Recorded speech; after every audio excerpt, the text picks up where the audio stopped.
This one is black. And this one is pink. So if you put them together, you get black pink?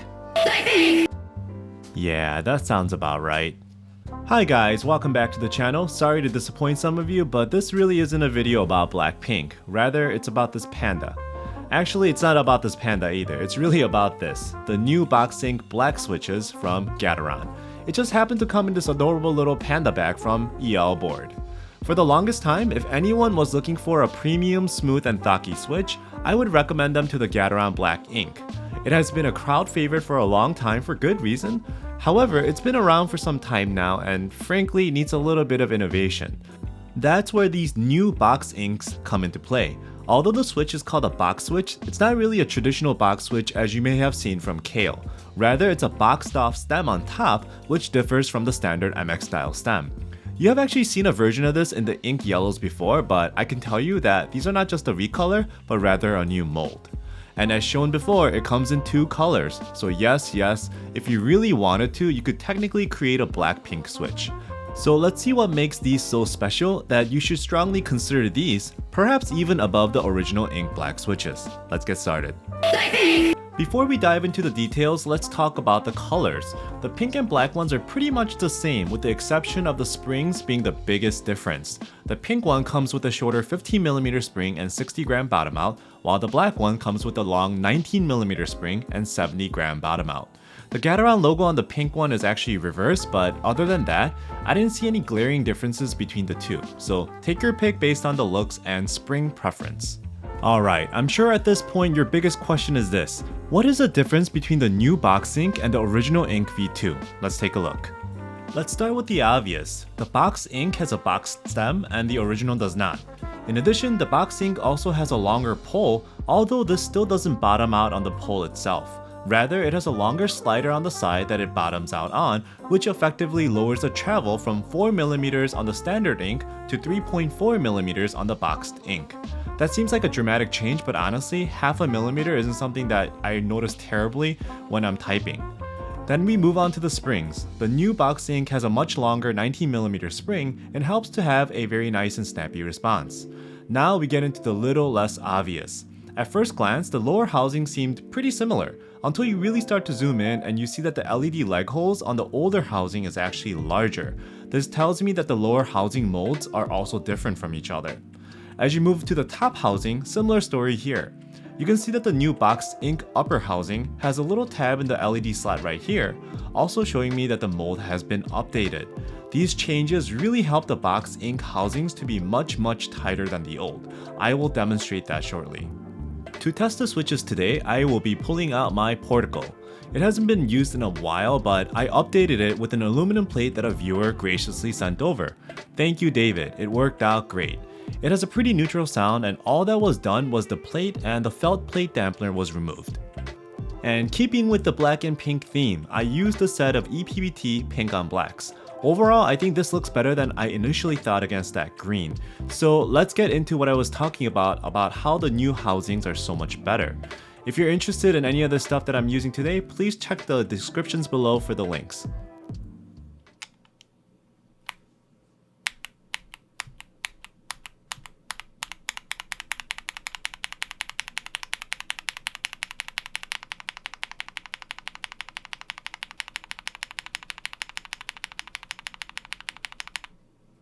As you can see, the housings on these are so tight that even stock, they are very usable. When you lube them, they sound so deep and smooth, especially when you get the top housing slider a little bit as well. The film doesn't do too much here, other than the sound becoming a bit cleaner, but in my opinion, use them stock or just lube them lightly and you are good to go. I could never say that about the standard Ink V2s. They have to be lubed and they have to be filmed to get the most out of them, so I sense progress here. Now we're gonna go to a full-on comparison against other popular Gateron switches. Yes, this also means against the original Ink Black V2, and I will also throw in the Gateron Yellow KS3s, the new Gateron Yellow Pro, the Gateron Cap V2, and finally the Gateron Phantom Red, which is essentially a red key crown version of the Yellow Pro. But before we do that, I want to quickly show off a new workspace provided to me by FlexiSpot. Knowing that I do a lot of modding and prep work on the desk, FlexiSpot sent me a standing desk to create a secondary workspace. What's really great about this is that it comes in multiple sizes and features a robust motorized lifting mechanism that allows me to move from sitting to standing in mere seconds. The movement is controlled via a nice touch controller and also features memory settings that you can fine-tune the heights to. I opted for the bamboo version, which features this durable and very sleek bamboo desktop that allows me to do various things without any worry. Overall, the assembly was super quick, and all you need to do is essentially screw on the legs to the frame, the feet to the legs, and everything onto the desktop. Then install the controller to the pre-drilled holes and plug everything together, and the table is good to go. The operation is nice and smooth with its oval legs and can hold up to 275 pounds with no problems. Check out the Kana Pro desk at the link provided in the details below and get $15 off the purchase. Thanks. Alright, so moving on to the full switch comparison. Let's take a listen to each switch to see how they compare.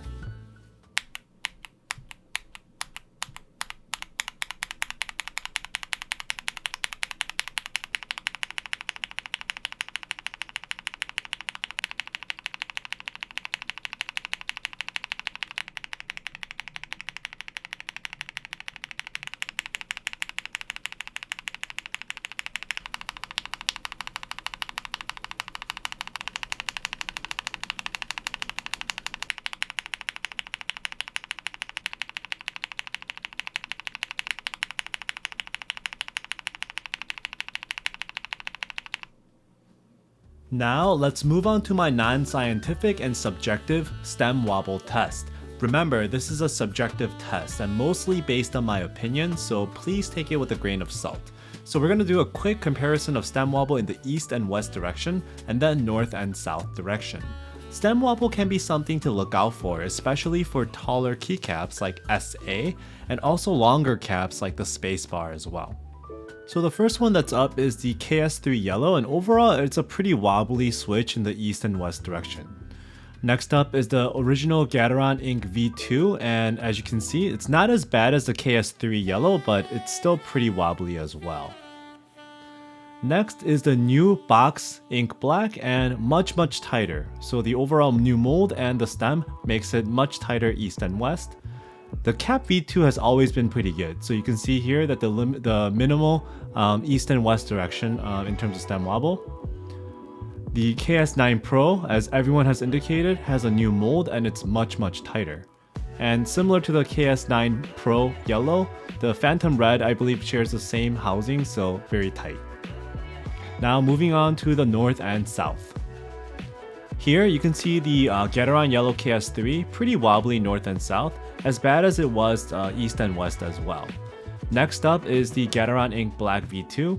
It's honestly, I think it might be actually worse than the KS3 north and south here. It's pretty wobbly north and south.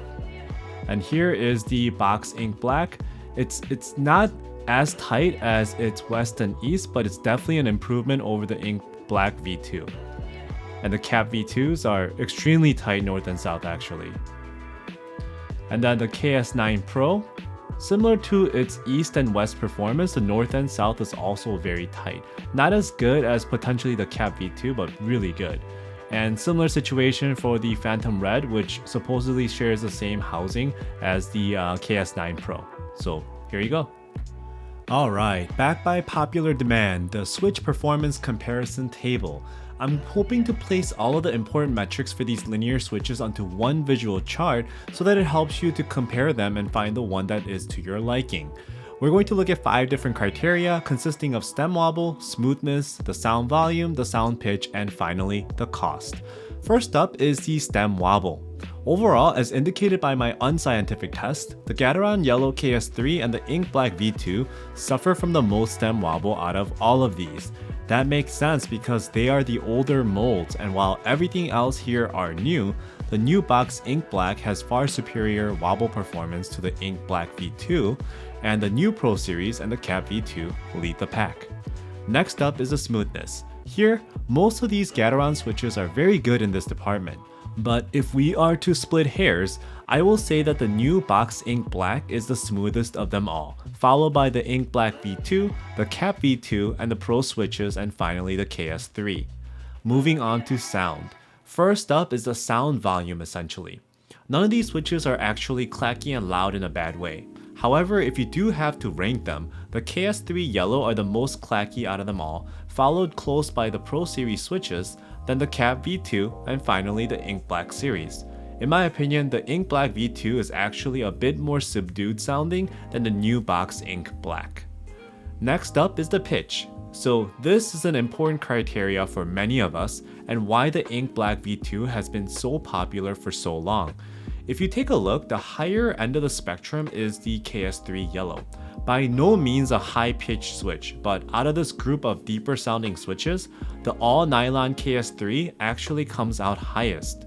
Then next up is the Pro Series switches, the Yellow and the Phantom Red, followed by the Ink and the Cap V2. In my opinion, the Box Ink and the Ink V2 are so similar. However, if you really want to split hairs here, the Box Ink is a tad bit higher pitched than the Ink V2. Cap V2 has the lowest Thoc of them all, but also has a different type of poppy Thoc. And finally, the only objective part of this table. At the time of this review, the most expensive switch were the Ink series, with both the Box Ink and the Ink V2 coming in at 75 cents a switch. Then you have the middle filled by the Cap V2 and the Phantom Red at 48 cents and 42 cents a switch respectively. Finally, far low end of the spectrum are the KS3 Yellows and the KS9 Pro Yellows at 25 cents and 23 cents respectively. So I hope this chart helps and puts everything into perspective for you so you could have one visual cue to, finding the switch that you want. So after all this, what is my final thought on the Box Ink Black and Pink? And how do they compare to the Ink Black V2? This is my opinion, but over the course of a few years, Gateron has really made small improvements to their Ink series to make them even better. As we're getting ready to go into 2022, I would say that if it was my own board, I would actually take the Box Inks over the Ink V2s. Let me tell you why. Between the two, the sound is almost identical. They both have that Ink Black sound. However, the Box Ink is a tad bit smoother and a heck of a lot tighter than the Ink V2. In addition, I don't have to add in films to make the Box Ink better, and if needed, can even be used stock. Yes, there's a small reduction of travel, but honestly, that wasn't very noticeable to me, and I saw that it's time for us to start looking beyond just the Ink Black V2s as well. If these arguments are not enough, also take a look at this.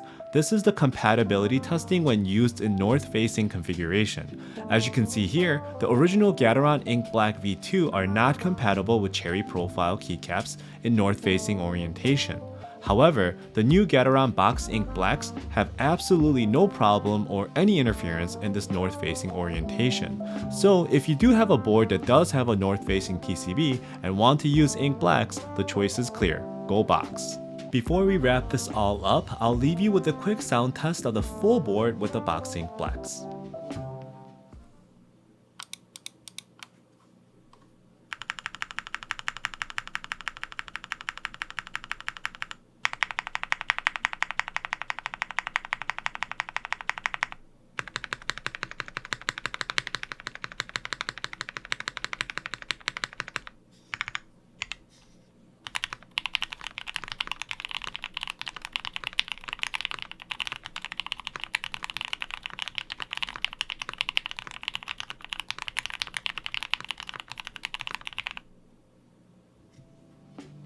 As usual, if you like this video, please like and subscribe and I'll have more content for you in the future. I know only about 20% of you guys are subscribed to my channel, so if you can please subscribe to support me, I will really appreciate it. Thanks.